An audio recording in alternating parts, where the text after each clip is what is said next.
이영찬 의원, 일단 그 피해 여성은 아들과 한국에서 살고 싶다 이런 뜻을 밝힌 거죠?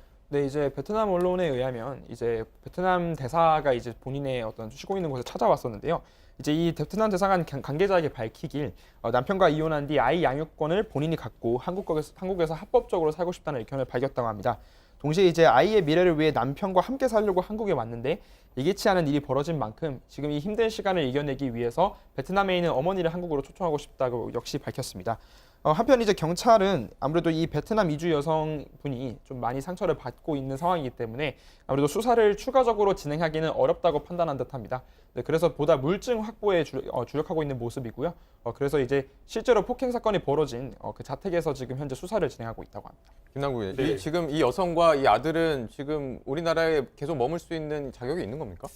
좀 어렵지만 가능하지 않을까라는 생각이 드는데요. 네. 지금 이제 두 사람 다 이 한국 국적을 취득하지는 못했다고 합니다. 아들 같은 경우에는 베트남에서 태어나가지고 현재 한국 국적을 취득하지 않았고 국적 취득 절차를 지금 법무부에 신청하거나 이러지는 않았다라고 하는데 다행히도 이제 아버지의 호적에 이미 올라가 있는 그런 상황이기 때문에 이 한국 국적을 취득하는데 전혀 무리가 없을 것으로 보이고요. 네. 이 문제는 지금 이제 이 피해 여성인데 피해 여성 같은 경우에는 얼마 전에 우리나라에 들어오면서 1년짜리 이제 비자 연장 체류할 수 있는 이 1년짜리 비자를 취득하긴 했는데 지금 이 남성과는 계속 살 수 없다라고 지금 이야기를 하고 있기 때문에 결국에는 이제 이혼을 전제로 해서 네. 아들과 한국에 머무르는 그런 것을 고민할 수밖에 없는데 이 일반 귀화 조건 같은 경우에는 조금 까다로운 측면이 있지만 그럼에도 불구하고 이혼을 하는 과정에서 이 전적으로 남편에게 귀책 사유가 있다라는 것을 이혼 판결문에 이렇게 받는다라고 한다면 이 본인에게 책임이 없는 사유로 되는 것이기 때문에 이 체류를 할 수 있을 것으로 보이고요. 당장 1년 동안은 체류할 수 있기 때문에